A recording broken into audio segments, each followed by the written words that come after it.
Hey everybody, so today I kind of wanted to do a update video about my day 4 of the stem cell treatment. I didn't do an update yesterday. As you can see, I kind of look crazy today. I didn't have time to fix myself. I really wasn't feeling up to it, but my day 3 and 4, this is my 4th day, my 3 and 4 video update was that yesterday I was in some pretty bad pain. I guess I'm still healing from the injections that they gave me and the IV. I was really tired yesterday. I slept a lot of the day. I had a lot of pain and spasms in my back and my face. I was feeling really dizzy. My arms were hurting again. The pain had came back last night. So I didn't make a video yesterday, but today I feel a little bit better. I'm not having as much pain as I did yesterday.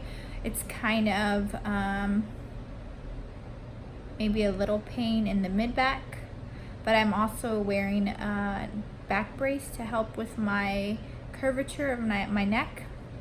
So I'm trying to see how that is working in combination. I'm not really doing too much movement or too much walking while I heal, since my body does not heal as quickly as most people, again because I have EDS.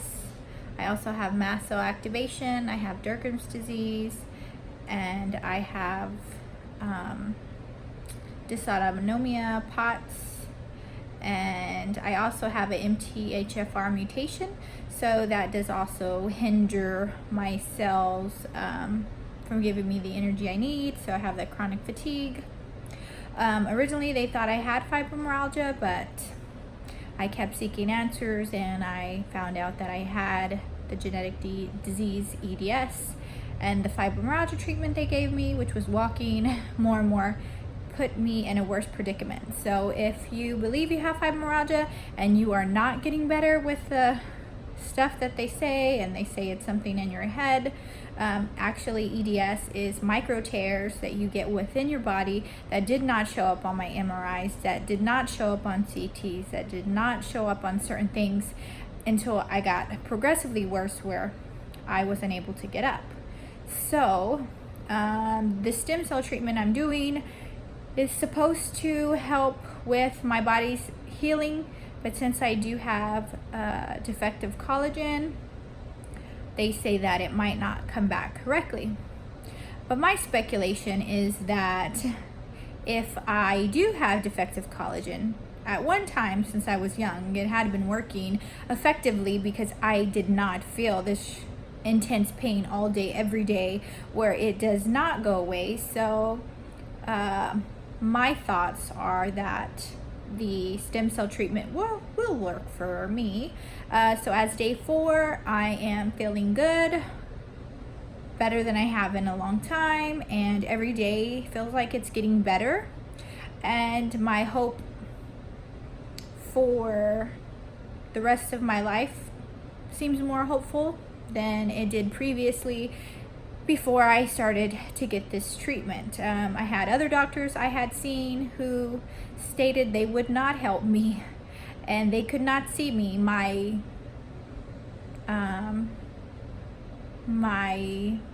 diseases were too intense for them. They did not know what to do, and they made me pay co-pays, and I paid cash, and they would deny to see me because they didn't know how to help me. And they would tell me, oh, there's nothing you can do for the diseases you have, you should just leave it at that. But when you're faced with sorry, my phone was dying.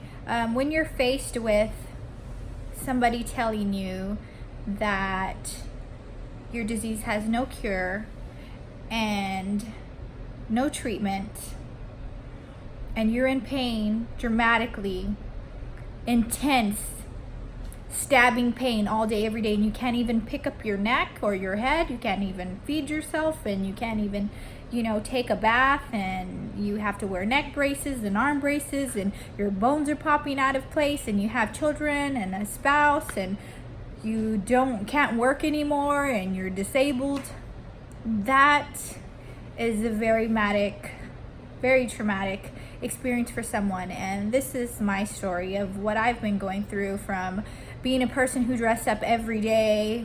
I worked doing dermatologic surgery on patients, standing up for hours at a day, even overtime, and working my whole life and dressing up every day, to never going outside without makeup or having my hair done, to not dressing up at all, not even leaving the house looking normal. I even had people ask me that I know, like, what's going on with you? Are you doing some kind of drugs?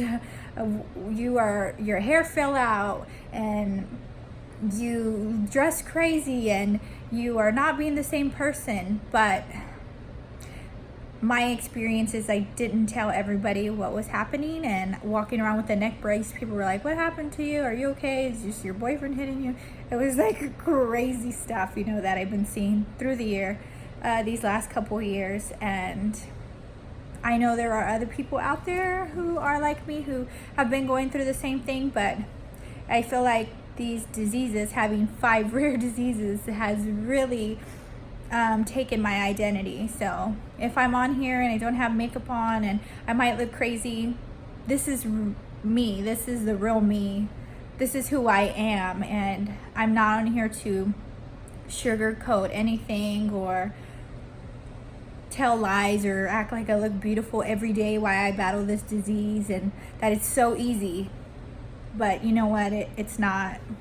It's actually intensely, horribly hard every day, and I always keep fighting for hope. And the hope is to have hope for another day, that I can change what's going on today to help me tomorrow, my kids tomorrow, my family, because it's like being faced with a disease that you can never get better, and you cannot move, and you're just there thinking, and you're alone, and everybody is in their normal life. Your kids are at school, your boyfriend or your spouse is at work, and everybody's talking about their day and what they want to do, and you can't even get up to feed yourself some mornings, and you're wearing a neck brace to sleep, and you have to sleep certain ways so your jaw doesn't pop out of place, and you get up and your hips are popping, and your back and your neck is popping, and you got to go to the chiropractor to get put back in place, And it's just like a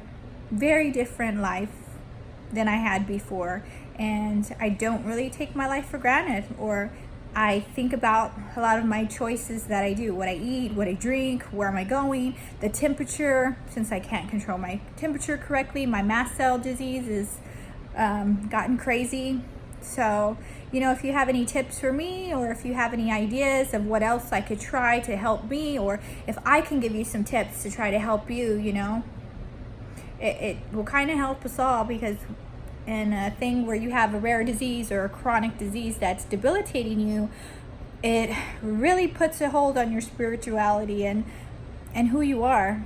It's a battle, and makes you really cherish life a lot more. And when everybody else is thinking of shopping and movies and clothes, you're thinking of conquering your pain and suppressing it, and not trying to take pain medications or pain patches. And it's just a different life. You can't think of the real world, so you kind of think of your battling life. So if you have any journey you're going through, let me know how it is, or maybe if you're dealing with what I am. And I had this disease for years. My first experiences with it were when I was a teenager, and I guess I got hormones and stuff. It started affecting me.